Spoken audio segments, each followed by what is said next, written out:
When it comes to investing in BC and Ontario, I really think it's important to consider the risk that comes with having a tenant. Because the tenant laws are so heavily favored towards the tenant. Being a landlord is already a massive risk, but on the flip side of that, even if you have a amazing tenant that ends up staying for 5+ years, now your ROI is taking a massive hit, which is the whole reason why we buy property as an investment in the first place is to get an ROI. We are not allowed to raise the rent on, at least not very much anyways, in BC and Ontario. Costs increase every year, the property tax, the strata fees, the maintenance, the whatever, market rent increases every year, but the amount that we can raise the rent is very minuscule. I'm that Agent Kelly. I talk about Canadian real estate in my local market of Abbotsford and the Fraser Valley, and if you're into that, please subscribe to my channel, like this video. If you want to chat one-on-one, I got a link in my description that goes into my calendar. So, for example, if you initially rent out a 2-bedroom condo to somebody for $2,300 a month in 5 years using a 7% per year rental growth rate, and I believe it's been 10% over the last 20 years is the average, the rent for that 2-bedroom would be $3,225 per month. So go from $2,300 to roughly $3,200 over those 5 years. However, if you had the same tenant for that entire 5 years, your rent would likely be somewhere around $2,450 to $2,500. So you'd be renting that condo out roughly, $700 a month for less than market rates in 5 years. So how do you avoid these situations? How do you avoid the tenant taking advantage of you as the landlord? And how do you avoid the tenant paying, substantially below market rates? And the reality is that you can't avoid it. You can only mitigate these two risks. So the way that I would prefer to mitigate it is just the type of property that I buy would then mitigate those risks. And the first type of property that I would buy if I were to invest is obviously a detached home with an additional suite. And the second property type would be a 1-bedroom condo. So for number one, the reason why I'd buy a detached home with a suite over a townhome or possibly, a condo or whatever the case may be is obviously number one, the cap rates are better. The amount of monthly rent you receive in comparison to the expenses is probably the best that you're going to find in residential property aside from, multi-family like a 3-unit, like a triplex or a quadplex. A regular detached home with a converted basement into a suite is going to be the best, cap rate, monthly cash flow,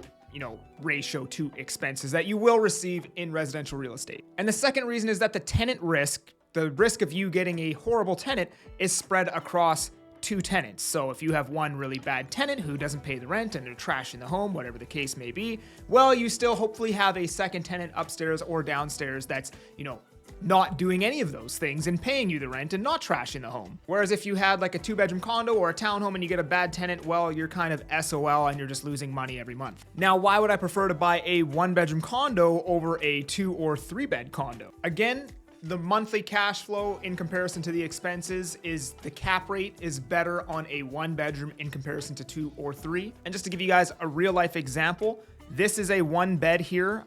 This one will have roughly a mortgage of $1,895 per month and will rent for around $1,750 today, possibly $1,700, but definitely somewhere in that range.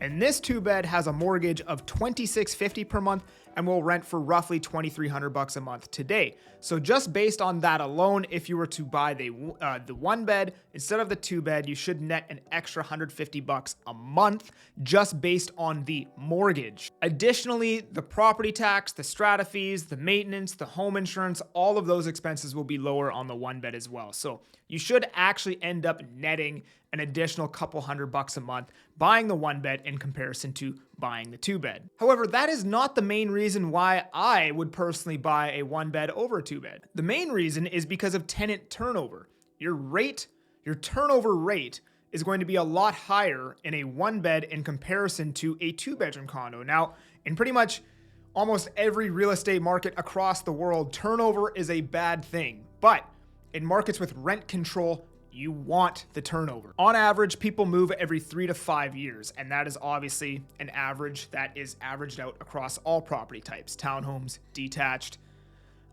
condos, you name it. It's averaged out across everything. So obviously the smaller property types are going to be on the lower end of that range or possibly even below it, because again, that's the average, right? So, a studio apartment might have an average turnover rate of 1.5 years or a year. A 1-bedroom condo might have an average turnover rate of 2 years. So that being said, with a 1-bedroom condo, you can expect, statistically speaking, on average, your tenant is going to move every 2 or 3 years. They're gonna get married, they're gonna have a kid, they're gonna get a new job, they're gonna outgrow the space they're in, and they're gonna need to move probably on average every 2 or 3 years. And that's going to allow you to get a new tenant, refresh the current rent to market rates so that you are staying current with obviously your monthly expenses. Your mortgage stays the same, but the rent goes up. Obviously all the other expenses are going up as well, but your cash flow should get better every 3 years if the tenant is turning over. As well, if you get the short end of the stick and you do end up getting a bad tenant, sometimes just the luck of the draw,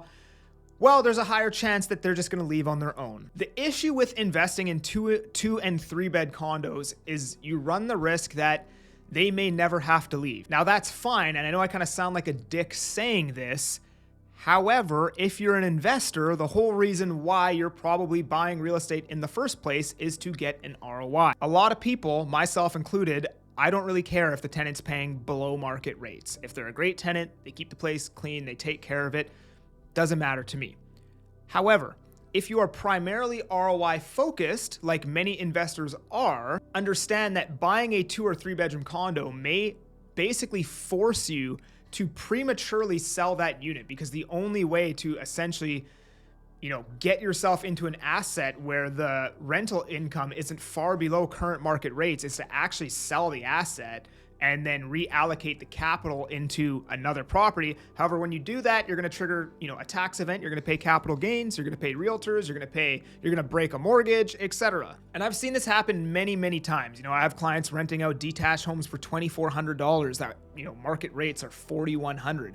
I have clients renting out 2-bedroom condos for $1,600 a month when the current market rates are $2,600 plus. So all this being said, if you're thinking about investing, I would strongly consider picking up a 1-bedroom. Like I said, cash flow is a lot better, right? AKA the cap rate, higher tenant turnover, which is usually a bad thing in almost any other market across the world, but in BC and Ontario, it's actually a good thing. And of course, it is much lower upfront capital to get in the market. Therefore, again, lower risk. Please subscribe to the channel for more content like this. If you want to join the Kelly letter, which is my newsletter I just started, you can go down, click on that. I'm gonna have deals of the week, pre-sale deals, and then obviously more market information like this. So if you're interested in that, please do subscribe. The link is in the description. And other than that, I'm that Agent Kelly. I'll make moves to move you. Peace.